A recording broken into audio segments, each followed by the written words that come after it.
They told him he was too old to make a difference. Then he proved them all wrong. They didn't say the words out loud, but Henry heard them all the same. Before we begin, make sure to subscribe if you love meaningful stories, and let me know in the comments where you're watching from. I really enjoy seeing where these stories travel. It was during a meeting at the community center, one of those monthly check-ins they held in the new glass-walled conference room. Henry had shown up with a folder in his hand and an idea in his head. He'd spent the better part of the past month thinking it through. Nothing complicated. Just a small workshop for kids. A few old tools, some scrap wood, a place where they could build something real with their hands. He waited patiently for the coordinator to finish her updates on budget, attendance numbers, and upcoming events. Then, when she asked if anyone else had something to share, Henry raised his hand. "I've got a proposal," he said, standing slowly. His knees didn't move like they used to, but he still had enough steadiness in him to command attention when he needed to. He handed her the paper. She looked at it politely, smiling the way people smile when they think they already know what you're going to say. "That's a nice idea," she said after a moment. "It's just, well, we're trying to focus on digital engagement right now. Coding classes, robotics. We've got a grant application in for some 3D printers." Henry nodded. "That's good. I'm not against any of that. But with where our funding is going," she added, "we need to keep things forward-thinking." She didn't say it, but he heard it clearly. "Your idea belongs in the past, and so do you." He took back his proposal with a quiet thank you and left the building without another word. He wasn't upset. Not really. He'd spent a lifetime in classrooms where some kids never paid attention. He knew the sound of being dismissed. Still, it stuck with him, more than he wanted to admit. That night, he sat at his kitchen table with the proposal still folded in front of him. The clock ticked over to 9:17. The house was quiet. He hadn't touched the workshop in the garage since last winter. There hadn't been a reason to, but now his fingers itched for it. Not for nostalgia, not for memory, for use. He stood slowly, pulled on his jacket, and stepped into the garage. The light flickered before it steadied. The air smelled like sawdust and cold metal. Every tool on the wall was familiar. Some of them had hung in the same place for 30 years. He didn't turn on the radio, just worked. He opened drawers, sorted screws, sharpened a chisel that hadn't touched wood in a decade. He wasn't angry, but there was a feeling moving through him, a need to do something, to prove, not to anyone else, but to himself, that he still had something to give. The next morning, his neighbor caught him on the sidewalk. "Henry," she said, "you wouldn't happen to know anyone who could fix the storage shed behind the school, would you?" He looked at her for a second, then gave a small nod. "I might," he said. "What's wrong with it?" "Padlock's rusted shut. No one's used it in years. I think it's full of old junk." "I'll take a look." She smiled, relieved. "Thanks. They probably won't mind. I don't think anyone remembers what's in there anyway." Henry just nodded again. But something in him had already clicked into place. Later that afternoon, he drove down to the school. The lot was mostly empty. He parked near the back fence, walked around the playground, and found the shed tucked between two chain-link gates. He set down his toolbox, knelt carefully, and studied the lock. Within 10 minutes it was open. He pulled the doors wide and stepped back as a wave of dust filled the air. Inside were boxes. Dozens. Some labeled, some not.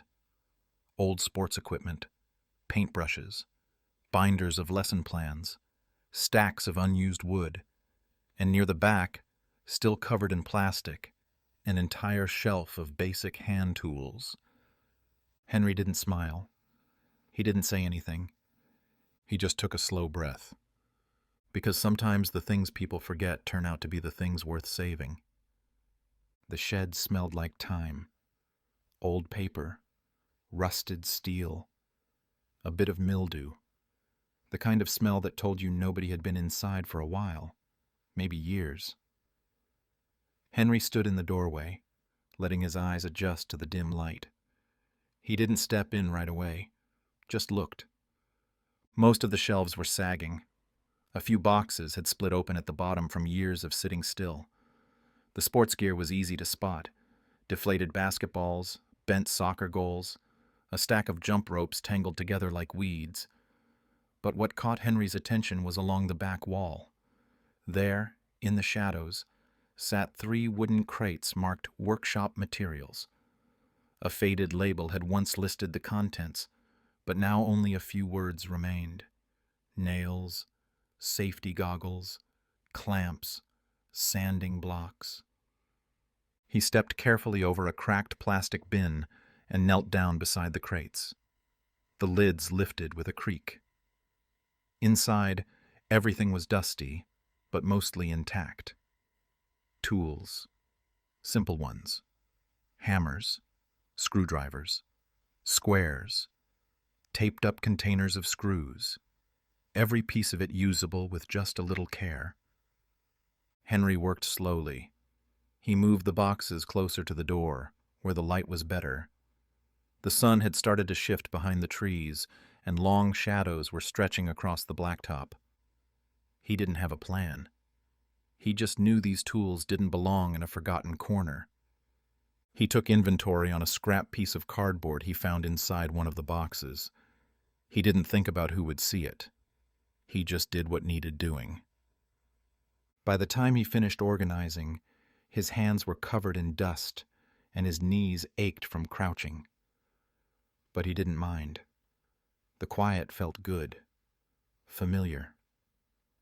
He wiped his hands on an old towel from his toolbox and looked at the neat rows he'd created, tools laid out on top of the crates, cleaned as best he could with what he had. Then he locked the shed with a new padlock he'd brought from home and left the key inside the front office with a note. Tools cleaned and sorted. Usable. Room needs a sweep. Would be glad to help. H. Matthews. He didn't wait for someone to come thank him. He just walked back to his truck and drove home. That night, he ate dinner by the window, same as always. The small lamp above the table cast a warm yellow light over his fork and plate. He looked out into the dark yard. Nothing moved. The shed stayed on his mind, not because of what he found, but because of what had been left behind. He knew what it meant when things were labeled and forgotten. That kind of neglect wasn't about storage space. It was about people giving up on the usefulness of certain things, and sometimes, certain people. He thought about the kids, the ones he used to teach, the way they'd light up when something finally clicked, the way building something with their own hands changed how they carried themselves. Some of those kids had gone on to do big things. Others didn't. But he remembered all of them. The next day, the school called. Not the principal, not a teacher, the janitor. "Mr. Matthews?" the voice said. "I saw your note. That shed's been a mess for years. Nobody's had the time." Henry didn't say much. "Well," the man continued, "I told the front office someone ought to take a look at the other storage buildings too, if you're willing. I mean, nobody asked officially, but they didn't say no either." Henry chuckled under his breath. "I'll come by tomorrow." "And Mr. Matthews?" "Yes?" "Bring your tools." He hung up the phone, slow and satisfied. There were no headlines, no applause. But someone had noticed. And that was all he needed. Henry arrived the next afternoon with his tools packed neatly in the same red box he'd used for 30 years. The paint was chipped. One of the latches stuck if you didn't open it just right. But it still held everything he needed. A pair of gloves, a flathead and Phillips screwdriver, a worn tape measure. and a small notepad tucked in the side pocket, the corners curled from time. The janitor met him out back near the gym. "I unlocked the east storage," he said, motioning toward a cinder-block building with a metal door. "Nobody's touched it since before the pandemic." Henry nodded. "I'll take a look." The janitor didn't ask questions. He just handed him a key and said, "Let me know if you find anything alive in there." Inside, the air was stale. Not bad. Just thick with stillness, the kind of air that settled when nothing had been moved in too long. Henry flipped the switch. A single bulb flickered on overhead, enough to see the outlines of long tables, boxes stacked on top of each other, and something near the back that looked like an old rolling cart with broken wheels. He worked the way he always had, slow, steady, no fuss. He took inventory again, this time writing everything down in that same notepad. It wasn't just supplies. There were tools in there, usable ones, enough for a small group of kids to learn something basic. Not the high-tech stuff the school pushed these days, but real things, things you could hold, things you could fix. That night, he made a list, not just of what was in the room, but of what was missing. He added up what it would take to get everything working again. It wasn't much. A few new clamps, a pack of sandpaper, replacement blades for the coping saws. He folded the list in half and walked it over to the school the next morning. He asked the front desk if he could leave it for whoever handled supply orders. The secretary looked at it for a second and asked, "Are you a contractor?" "No," Henry said. "Just a retired teacher." She paused. "You taught here?" He nodded. "For a while. Shop class." She glanced at the paper again. "I'll make sure someone sees this." He thanked her and turned to go, not expecting anything to come from it.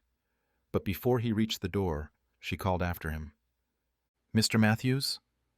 He turned. "Would you ever consider coming in, just to walk a few kids through the basics? We've had some interest in more hands-on stuff, but nobody on staff really knows how to run it." Henry kept his face still. "You'd need approval for that, I imagine." She shrugged. "Maybe. Or maybe you just come by. Nothing official. Just see how it goes." He nodded once. Tuesday afternoon's work. That first Tuesday they gave him 3 students, 2 boys and a girl, 8th graders. No one seemed especially interested. They slouched in their chairs and kept their hands in their sleeves. Henry didn't introduce himself with a speech. He just handed each of them a small piece of pine board, a ruler, and a pencil. "We're going to make a box," he said. "Not a fancy one. Just something that fits together." One of the boys asked if they'd be graded. Henry shook his head. "No grades, no tests, just work. You mess it up, you start over." That got their attention. They measured, marked, cut. The edges weren't clean. One side didn't line up quite right. But when it was finished, the girl ran her hand across the top and smiled without meaning to. "I made this," she said, like the words surprised her. Henry just nodded. "Yep," he said. "You did." And that was enough to bring them back the next week. The second Tuesday felt different the moment Henry walked in. The 3 students from last week were already there, seated at the back table. This time, they weren't slouched or distracted. They weren't scrolling on phones or looking for excuses. The girl, Maya, he'd learned, was sharpening a pencil when he arrived. One of the boys had already pulled out a measuring tape. He set his toolbox down, nodded once, and pulled out a fresh stack of wood pieces. "No birdhouses this week," he said. "Today we're doing tool trays." One of the boys, Eli, raised his hand halfway. "What's a tool tray?" "Something to hold the things you use most. Hammers, screwdrivers, built to carry, built to last." He didn't ask if they wanted to do it. He just started demonstrating. Measure twice, cut once, hold your square tight. The words came from muscle memory, the same way they had when he taught for real, back before budgets got slashed and programs got replaced with screens. He watched the kids work. He didn't hover, didn't micromanage. When a board split, he handed over another. When someone drilled too close to the edge, he showed them how to patch it. He let the work teach the lesson. By the end of the hour, Maya's tray was the most solid. Eli's was crooked, but he didn't care. The third kid, Jesse, had added a handle, unprompted. It wasn't balanced perfectly, but it worked. "That's smart," Henry said.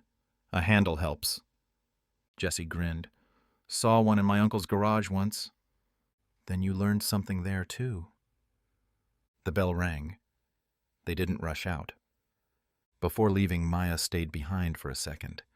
She looked at Henry, serious but unsure. "Are we doing this next week?" He nodded. "If you show up, I'll show up." She didn't say anything else, just nodded back and left. Later that afternoon, Henry sat on the bench outside the school, notebook open, writing down what materials he'd need for next time. A small shadow passed in front of him. It was the assistant principal. He didn't remember her name, but she was young, probably new.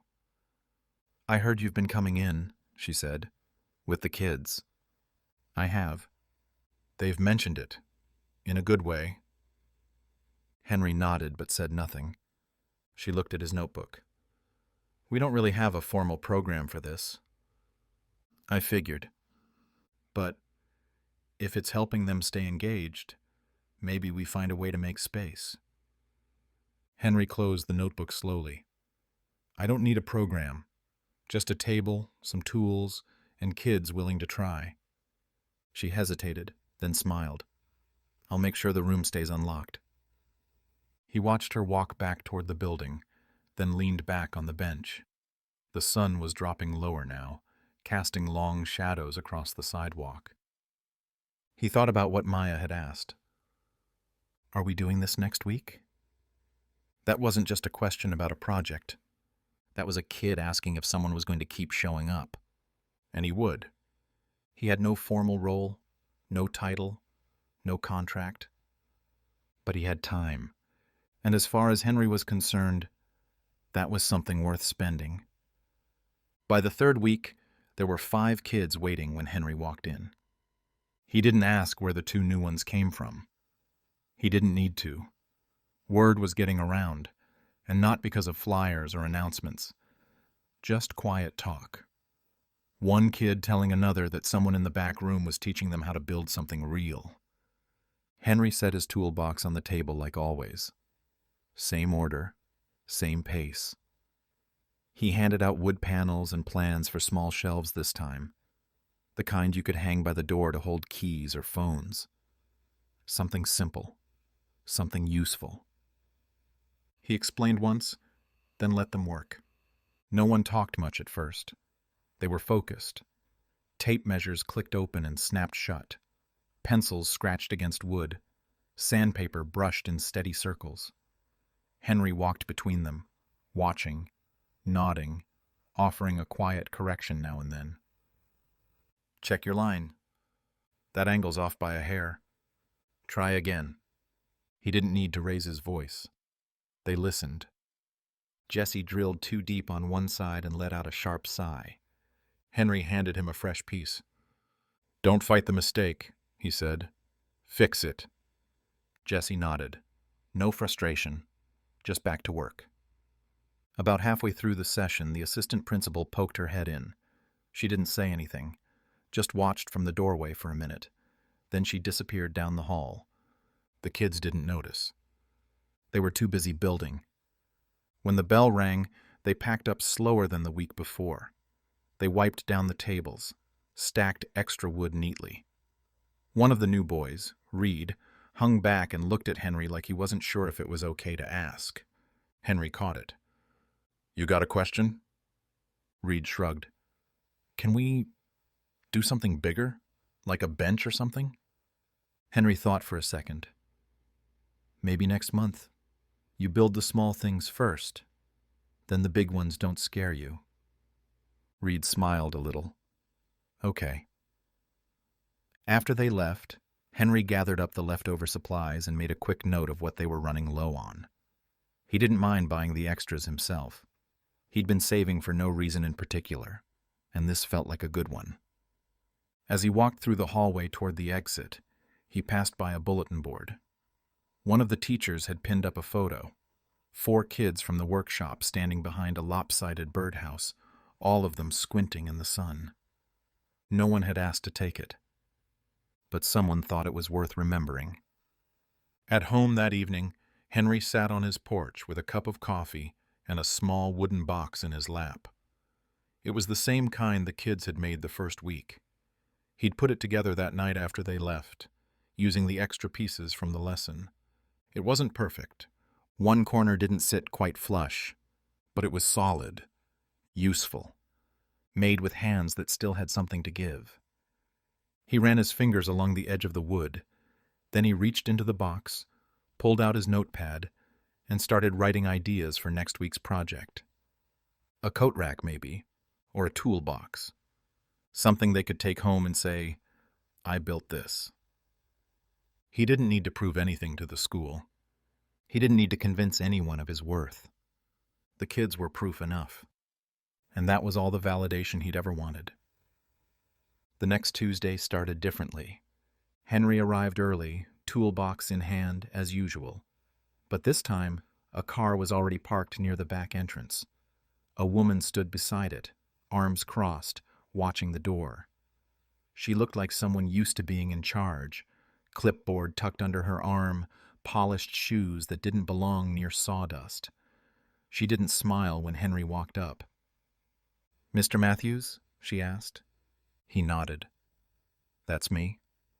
"I'm with the district," she said. "Facilities and student programming oversight." Henry gave a small nod but said nothing. He could already feel where this was going. "I've been asked to review the activities being held on campus, specifically those that involve tools, equipment, and non-staff volunteers." Henry opened the door, stepped inside, and held it for her. The room was clean, tools on hooks, scrap wood stacked neatly, the table wiped down. He kept it that way on purpose, not because anyone asked, but because it mattered. She walked slowly around the room, eyes scanning everything. She didn't touch anything, just made notes on her clipboard with a pen that clicked every time she lifted it. "Do you have a current background check on file?" she asked. "No," Henry said. "No one's asked me for one." She made another note. "Are there structured lesson plans?" "No formal ones, just skill building, one project at a time." She looked at him finally. "Do you follow any specific curriculum?" "I follow the kids," he said, "and the grain of the wood." She didn't laugh, didn't smile. "Mr. Matthews, I understand the intention here, but from the district's perspective, this kind of programming raises liability concerns, uncertified tools, unsupervised students, lack of documentation." Henry didn't argue. He'd been through enough meetings in his career to know when a decision had already been made. "I've seen the student interest," she added. "That's not in question, but we have procedures for a reason." He folded his hands in front of him. "I'm not here to cause trouble. I just teach them how to build." "That may be," she said, closing her clipboard. "But without proper authorization, I'm afraid we'll need to pause this program until we can review it more thoroughly." Henry nodded once. "Understood." She walked out without another word. Her heels echoed down the hall. He stayed in the room for a while, standing beside the table, listening to the quiet. It wasn't frustration he felt, not anger either, just a heaviness in his chest, like something good had been interrupted mid-sentence. The kids arrived at their usual time. They didn't run or shout, but they came in with energy, ready to start. Reed carried a bucket of nails from home. Maya had her measurements already sketched out on a folded piece of notebook paper. Henry had to hold up a hand. "We're not working today," he said. They stopped, confused. "Why not?" Jessie asked. "Did we do something wrong?" "No," Henry said. "Some paperwork needs sorting. The district wants to take a closer look." Maya frowned. "Does that mean it's over?" He looked around the room at their faces, expectant, waiting. "I don't know yet." They stood there, silent. No one moved toward the door. Then Reed asked quietly, "Are you coming back next week?" Henry met his eyes. "If they let me." Reed looked down, nodded once, and left. The others followed, slower this time. After they were gone, Henry sat on the edge of the work table. He stayed there for a while, not because he didn't have somewhere to be, but because leaving felt like letting go. He looked at the tools hanging on the wall, not a speck of rust among them. He wasn't finished. Not yet. Henry didn't sleep much that night. The words from the district lady echoed louder in the quiet. Liability, procedures, review. He'd heard those kinds of words before. They didn't ask for a conversation. They just closed the door and handed you a form to sign. The next morning, he sat at the table with a legal pad and wrote out every supply he had used, every student name he could remember, every project completed. It wasn't for a report. It was for himself. Something about putting it all down felt like keeping the truth intact in case someone tried to rewrite it. He was halfway through when his phone rang. Unknown number. He picked up. "Hello?" "Mr. Matthews? This is Principal Lowry." Henry straightened a little in his chair. "Yes, ma'am." "I wanted to call you directly. I understand someone from the district visited yesterday." She did. "I read her report this morning. She raised some concerns. I'm not calling to argue with them, but I do want you to know. Your name came up at last night's board meeting, and not because of the report." Henry said nothing. He just waited. "A parent wrote in, said her son built a coat rack with you, said it was the first time he finished something and felt proud of it. She asked if we could make sure this program didn't disappear like everything else has." Henry felt something shift in his chest. A small thing, but enough. "I appreciate you telling me," he said. "The board isn't sure yet how to move forward officially," she continued, "but I've got some room in the budget for after-school programming. I'm going to reclassify your time as a mentor under our enrichment schedule." Henry raised an eyebrow. "What does that mean?" "It means you're back next Tuesday. Same room, same time. You'll have a badge waiting at the front office." He didn't answer right away. Then finally, understood. "Thank you, Mr. Matthews. We're lucky to have you." The line went quiet. He folded the legal pad shut, stood, and walked out to the garage. The toolbox still sat on the bench, right where he'd left it. He checked the contents, wiped down the handle, and tightened the latches. Everything still in place. The following Tuesday, he arrived 10 minutes early. There was a badge waiting, clipped to a lanyard. It said, "Henry Matthews, Mentor Volunteer. No photo, no expiration date." He put it around his neck and walked to the classroom. The door was unlocked. Inside, the table was empty, but there was a note taped to it. "Welcome back. Supplies in closet." He smiled to himself and opened the door to find a fresh stack of wood and 2 new boxes of nails. Someone had stocked it. Quietly, thoughtfully. The kids arrived one by one. Maya first, then Jessie and Reed, then the others. A few new faces, too. No one asked about last week. No one brought up the district or the clipboard or the closed-door pause. They just sat down and waited. Henry stepped up to the board and wrote in clear block letters, "Today's project, a bench." Reed raised his hand. "Like one to sit on?" Henry nodded. "A place to rest. A place to stay. Something that lasts." The room filled with the sounds he'd missed. Tape measures snapping, pencils marking lines, sandpaper smoothing edges. Laughter. Focus. The kind of noise that meant something was being built.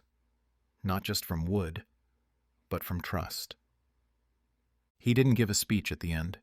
He just stood back and watched. Because sometimes, proving people wrong doesn't mean getting loud. It just means showing up. Again. And again. And again.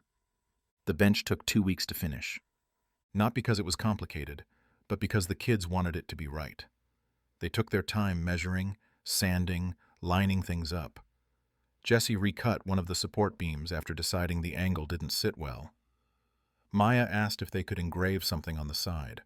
Henry said sure, as long as they did it carefully. They decided on 5 words, carved into the front edge with a wood-burning pen Reed had borrowed from his uncle. Made by hands that tried. They didn't ask permission to write it. They just did it. And Henry didn't stop them. When it was done, they carried it together out to the courtyard beside the flagpole. It wasn't fancy.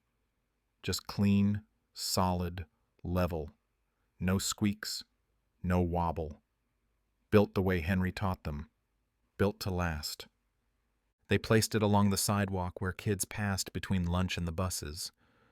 That afternoon, the assistant principal came by to look at it. She didn't say much, just ran her fingers along the engraving and nodded once. "This is good work," she said. "Really good." Henry didn't take credit. He just motioned to the group. They did it. She turned to them. "Well done." That was all. The next day, someone had placed a small pot of flowers on the bench. The day after that, a laminated sign appeared with the words, "Student Project. Please respect."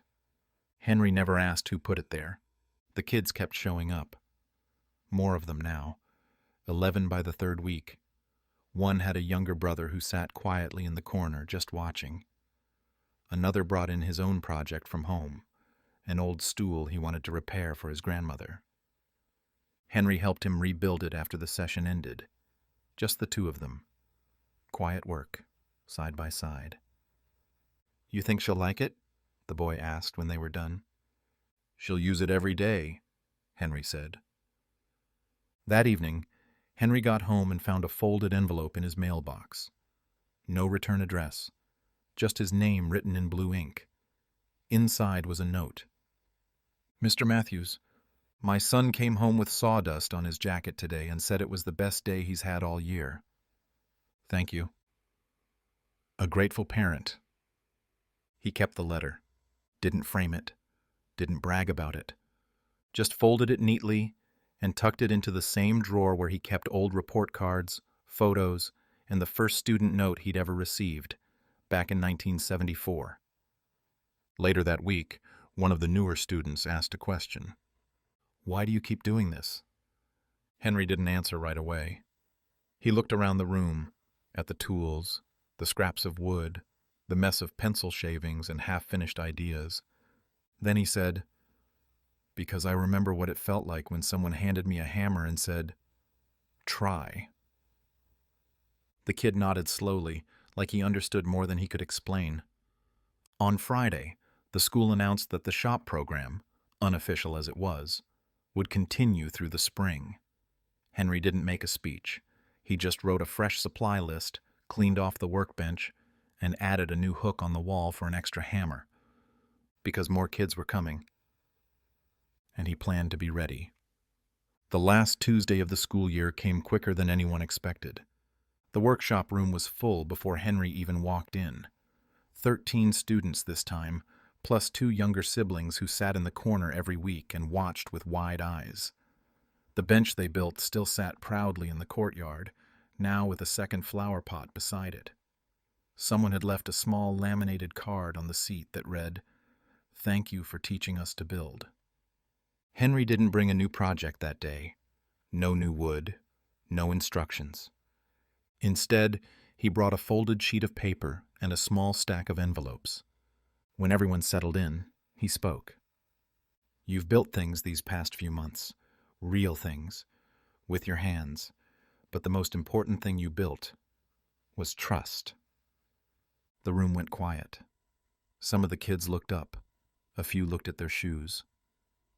I'm not going to stand up here and tell you what kind of people you need to be. That's not my job. But I will say this. When you make something with care, when you take time to do it right, people notice, even if they don't say anything. He paused and held up the folded paper. This is a letter someone sent me. No name, just thanks. That's all. It reminded me that what we do here matters, even if it starts small. He handed out the envelopes. Each one had a name written in block letters. Inside, a simple certificate. Nothing official, just Henry's handwriting and a few words. You built something. You showed up. You tried. That counts. Some of them smiled. Maya turned hers over and traced the edge of the page. Jesse tucked his into his backpack without a word, but with a look that said more than he'd ever speak out loud. When the session ended, a few stayed behind. Reed was one of them. Will this be here next year? He asked. Henry gave a slow nod. If I'm breathing, I'll be here. Reed looked relieved. Good. Then, without another word, he left. Henry stayed behind like he always did, cleaned the table, checked the tools, brushed sawdust off the floor. The room felt quiet, but not empty, full of memory, full of moments. On his way out, he passed the bench again. Someone had carved a small line on the side without permission. It wasn't vandalism. It was careful, deliberate. Just 4 words. Mr. Matthews was here. He stood for a long moment, one hand resting on the wood. He didn't smile, just nodded once and walked on. When he got home, there was another envelope in his mailbox. This one had a return address. Inside was a photograph. A young man, maybe 22, standing in front of a brand new community tool shed. Fresh paint, clean lines, a small sign above the door. Built in honor of Mr. Matthews, for believing work still matters. No note! Just the photo. Henry held it for a long time at the kitchen table. Then he placed it beside the old letter. Next to the report cards.